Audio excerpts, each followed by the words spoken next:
you trust where you are, trust the nature of your being. Do not doubt that there's a place for you in this world. Your vision is important. Your thoughts are important. Your place here is essential. Don't forget it. Be that light. Take that light with you and be the light of truth, wisdom, and kindness. And it might be possible, no matter what you see, what you feel, remind yourself, it might be possible. And just take that with you. And be that light that you were meant to be. You're meant to shine, to be that light.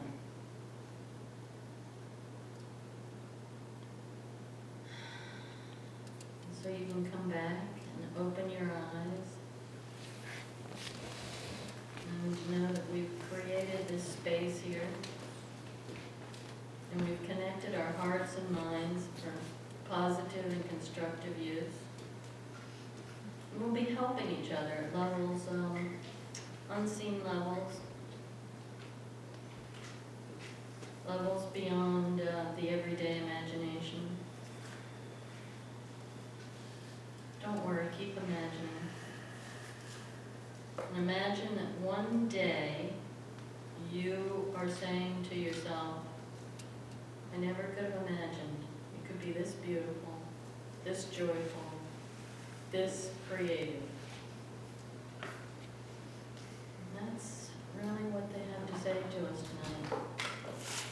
So just be that light and be happy. So you can come back and open your eyes.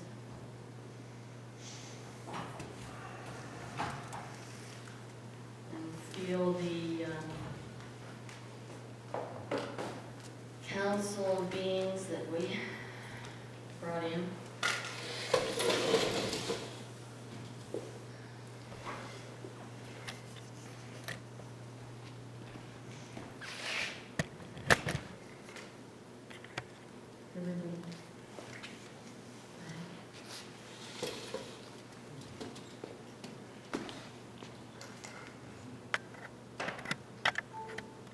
Any questions?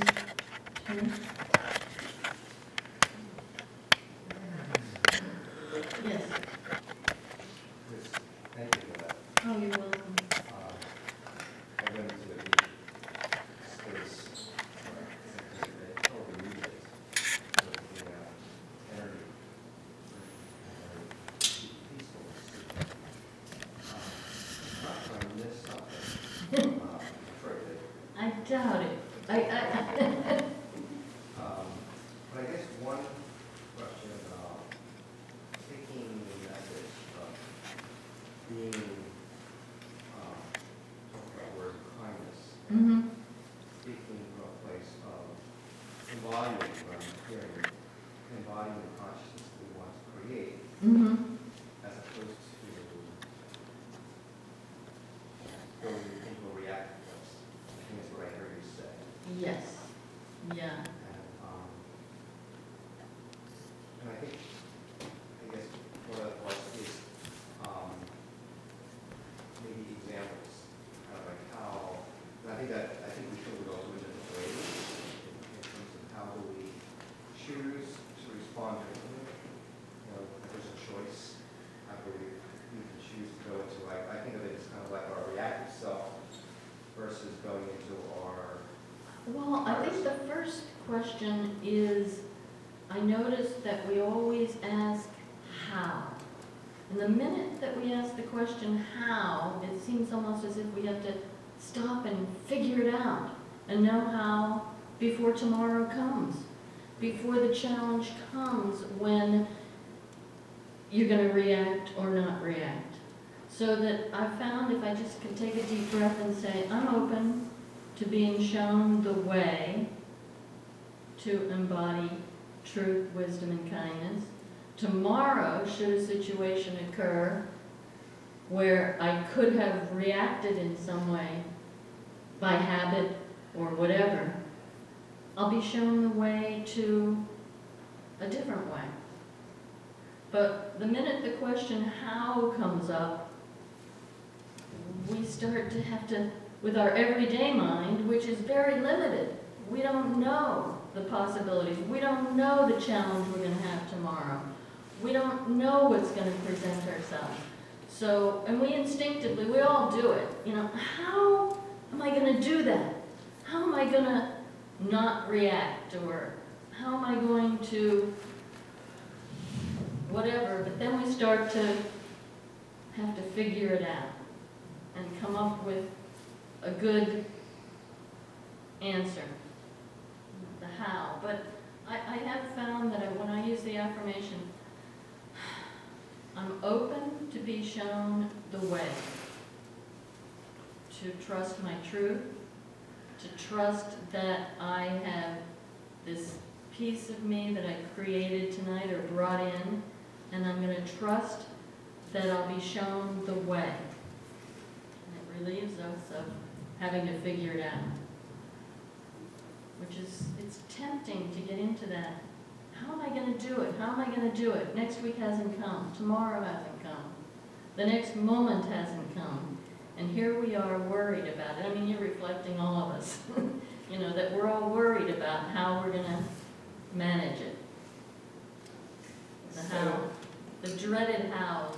Instead of using the word how, we might want to use the word allow. Allow, that's the good one. Allow for it. Allow for it. I think that word truth calls us all to remember we're living in a dual world where there's the everyday self, Right. grain of sand compared to all the beaches. And along with that, simultaneous is the higher self. And the truth of the everyday self is we're stuck. We hate where we are in many ways. All Right. those things.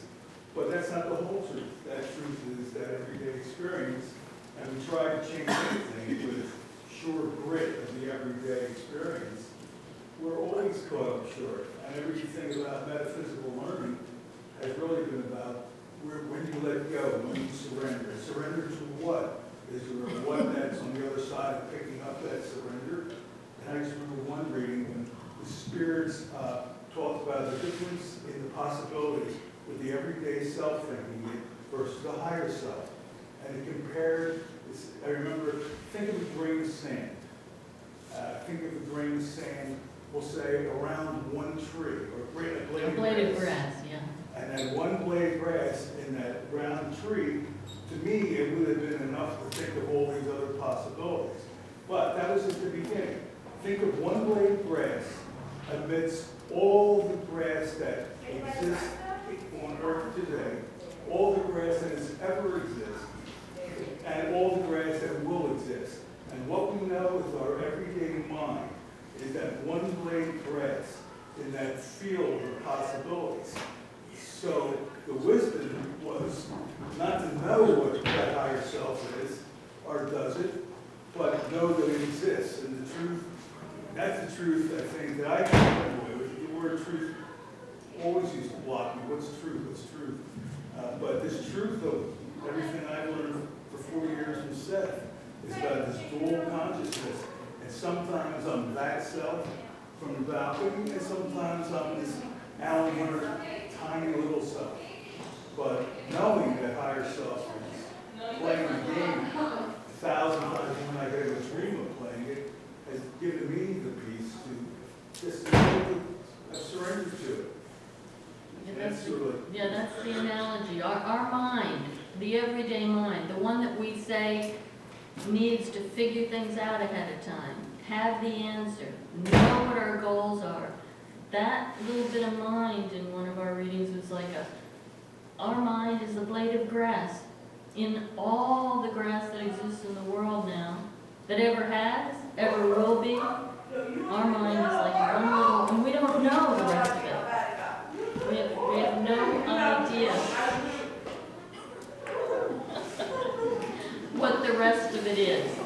But yet, we're constantly trying to make ourselves figure it out and know more than we could ever possibly know. We all do. But it just strikes me, most of our questions are, how am I gonna do that? Yeah. Many of you know, I work in a very violent, drama city, Camden, and I've been here 42 years. I've had different formulas about how to deal with whatever comes. And as you said, I don't have a plan. You know, I live by from my God last time with plans. But I just go there with the intention of doing what I need to do or want to do. But whatever comes to me, I just relax into it. I kind of feel, I'm not frightened there ever. But I just allow whatever energy comes from a person or a group of people to approach me and relax into it. And that kind of disables any intention that either one of us had as far as shielding up or preparing for defense. Absolutely. Disarm, yeah. It doesn't come easy. I mean, it takes practice. It takes a belief.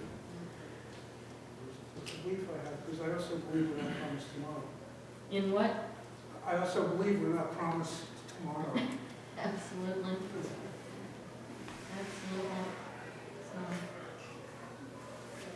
yeah, make a comment. I like those symbols that, the symbol I used for the light was like the torch from the Statue of Liberty. Oh, for truth or wisdom? Truth. All of it? Wisdom for All all of of it. it. Good. Because that's what we stand for, the United States of America, is to bring in the light of truth. I think that's what we stand for. For the world, that we're kind of represented a place where people can come to find safe haven and shelter from the oppression and the non-truths of, their world, their communities they're coming from, the prejudice that they're trying to get away from, the oppression. And there was no noise while I was doing the meditation in the gym.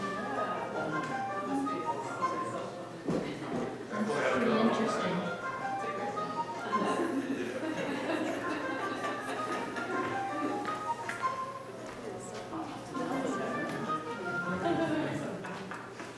All right, go ahead. So anyway, and then I put it in my heart, and I really feel it in my heart, here.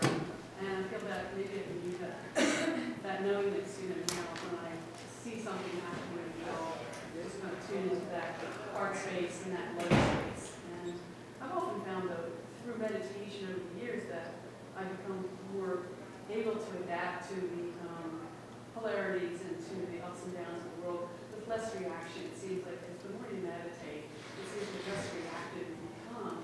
And you're always almost like intuiting, how do I find myself go back to center?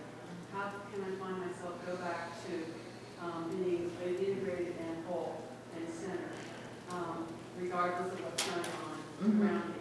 And so there's almost like this inner guidance system that gets developed through meditation that allows you to kind of just react in that way. Right. So I find that that's one answer, too, for people who want to know how to respond to the world, is to meditate, really, because it does bring you back to center. It does. And in a sense, the world is a reflection, for all of us to ponder, whether it's a collective reflection or personal reflection.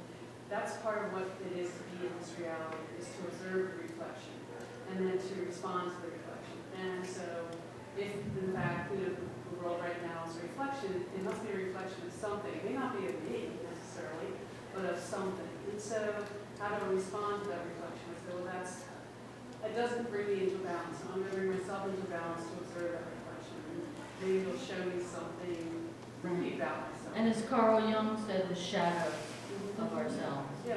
The shadows, everything that, and I have to believe that this is a creative moment, that our planet, it's like a detox.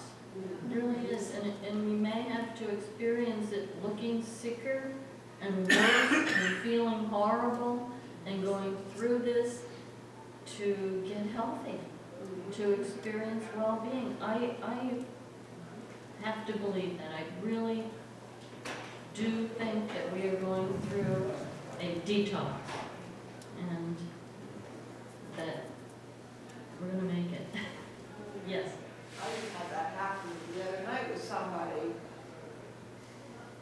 who said what, but that both of us reacted. And I have to remember, you know, I'm the captain of my ship, he's the captain of his ship. And there's a misunderstanding. He's hearing it one way, I'm hearing it the other based on our different paths. Yes. You know, so it's like an opportunity to, I had to like, almost like raise myself above and look down at the two of us clashing and remember, what's the higher, you know, like this is an opportunity for me to step up into my higher divinity. It is. It was like a really, first you have to be aware and conscious, uh-oh, the trigger. And what you really want That's to the same thing, instead of reacting, I want to be aware and conscious that you're reacting and back off. And once I did that, and observed, you know, what would the higher, you know, God would, you know, be centered, I got an answer that wasn't even related to what our issue was. I'm sure you did. Because What it you was thought like a yours higher kind of answer. But if I want to, you know, imitate him reacting and he wants to imitate me reacting, that can go on forever and ever and ever. You could be like chasing your tail and the rabbit chasing your carrot and never getting it. It doesn't serve anybody. I mean, how many years and decades did I do that before I came to, you know, There's a fat rabbit who gets in shape. Hey, like, get off my ship, let me be my captain, don't try to steer my wheel, I want to steer your wheel. You know, just it's a misinterpretation, a misunderstanding, and you've got your point of view, I have mine, let's, you know, what is the real issue here? The real truth. Right, the real truth, the real truth. One of the things you guys have been talking about in these things that you've been doing lately is never forget, especially the ones that are metaphysicians in this lifetime, your soul was drawn to this life like a moth to a fire. Mm-hmm. And you came to be here at that time. You don't remember this, you know, why not Peru in 1210 or some other lifetime, or, you know, show, you know, think about simultaneous time, things all happening in different ways. But somewhere along the line, it was time to knock on the door for me to be born in the 1940s. Somehow that my soul knew it would be time when during that lifetime would be this challenge. And I don't know, I'm pretty happy with challenges. I'm an illness challenge, but this is so obvious, the challenge to rise to a higher way, like you say, that balcony. But I don't think it's an accident. Nothing's an accident for any of us. We're here because we chose to be here at a very high level and see things that are all, which is, we could have picked ourselves up 6 months ago without the Trump in our face and all these ideas. Maybe it would have happened, but it's got to happen in order to bounce off something to go somewhere else. And that's just my truth. Do any of you get the thoughts from the universe? Mike Dooley, yes. Thoughts Today, become things. yes, thoughts, tut.com. And I'm always recommending it to people. I read today's, and it's exactly, you just illustrated it. Go to tut.com, sign up for his messages every day. Today's message was about stepping into the shoes and the reality of someone else. So if you get home and you go on your computer, your phone, or whatever, sign up for the messages from the universe. Today, and I don't read them every day, but today's was exactly what you're talking about. And they're short, and they're funny, and he's got a great sense of humor, and they're beautiful. There's a little secret message It's at the hidden at the very bottom, end. That's yes, all the after he secret. goes through, then he adds something at the bottom. They're beautiful. So get those, and sign up for my messages. Yeah, they put your name in there too. Yes, and sign up, there's a table over here, sign up for my messages. Because several times a week I send out messages from Spirit. I've done a lot of writing, and I do the distance readings. If people can't come see me in person, I do the distance readings, which is 5 or 6 tight pages, personal karma, your lifetimes, your personal challenges, your soul print, I call it, and I write them. And I write for myself, I write for Alan, I write for my friends, but I also write for people, and I've kept a copy since 1978 when I began. I've kept a copy of every single thing I've done in writing. Sometimes I write like these meditations, and then I half channel it and half write it. But the readings are occupying lots and lots of paper in the beginning, so they occupy many bins in our house. And they include handwritten letters from the 70s and 80s where people would write me and then my response, and I'm slowly scanning them into the computer because I can now use my computer for all the writing I do. But I have lifted out, with some help of somebody that's an editor, lifted out passages from these readings which turn out to be lessons. Eliminate the name and the personal details. So I post messages from the guides on Facebook every day. And if you're on my email list, you'll get a few every week of the messages. So that about 3 or 4 times a week you'll get a message. Some of you are already on my list. So sign up over at that counter there, and I brought some meditation CDs and some note cards with truth, wisdom, and kindness, some stationery that I have over there for sale, and also the CDs. Yes? I was just advised that maybe we should take a little break. Yeah. Since it's close to 9, as we often do, and then you can look at your Yes, CD. yeah. That's about it for me. But I was wondering if you want to come back after that, or if you want to just let it go after this. I think this is pretty good. I have just one more question. Yeah. How is it in the class that you're teaching in Philadelphia? Mhm. How are people responding to meditation? Are they telling you, like, they're giving you feedback as to how they're logically? It's good, it's good. We just do, a couple people are here who came one night to my meditation, but we just, in a circle, and so far I've just been doing this in my first 6 weeks. And we do the truth, wisdom, and kindness every week. And sometimes, one time we called in this council of beings. Oh, I have another comment too. John Lennon. When I first did the council of beings in my own mind, I was calling in for help because I was going so crazy with my emotional ups and downs. One of the first ones I thought of was John Lennon. And, of course, imagine, and peace, let it be. So John Lennon was one of the first ones. And so tonight I put John Lennon in here. Yeah. I want to thank you for allowing, that word allowing coming up again, giving permission, or guys giving us permission to be in whatever emotional state we're in. Absolutely. Because sometimes in metaphysical circles, we don't want that. Yes. And some people won't stay for it. Yes. And they don't stand for it, or they won't sit down for it.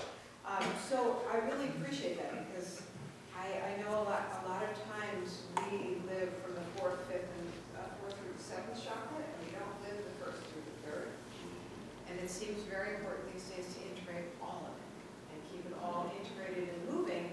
And you can't clear something out unless you own that you're feeling that. Right. And I think the most loving thing we can do for ourselves is to just let it be. I mean, if you're really enraged, it's just where you are. It doesn't mean you're not creative. It doesn't mean that you're powerless. It just means that's where you are now. And the most kind thing we can do is to just let it be. And it moves away. And it's possible.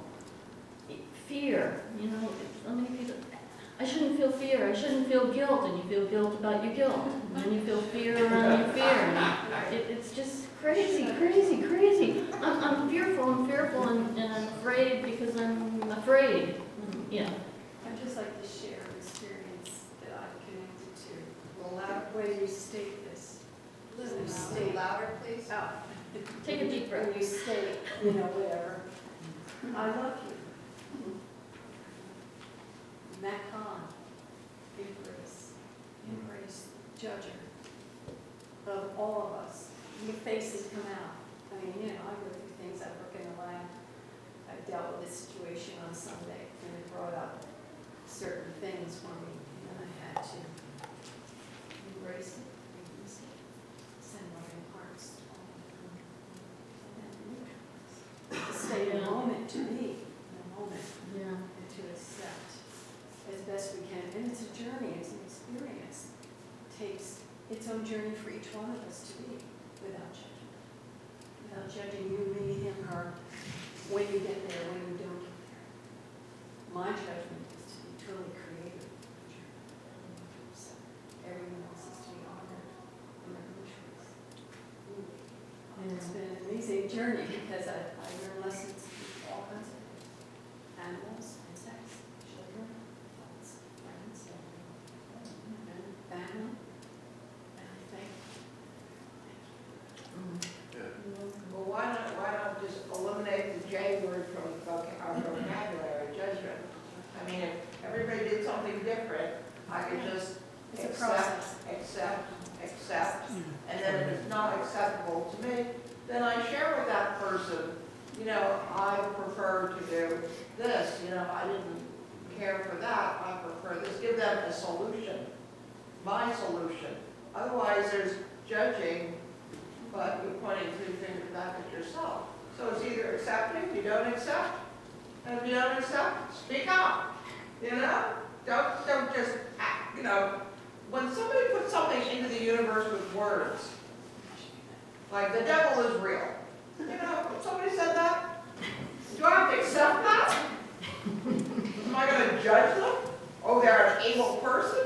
No, you know, I would speak up. Well, you know, you may think there's a devil. I don't even have that. I didn't grow up with that. I didn't learn it in my upbringing.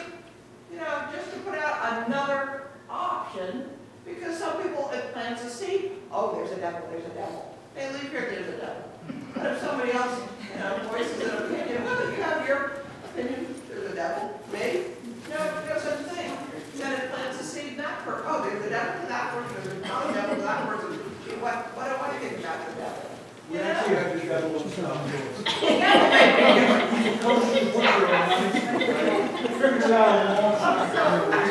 Yes, so check out my table and talk to Jamie. She'll be over the table. I want to finish this.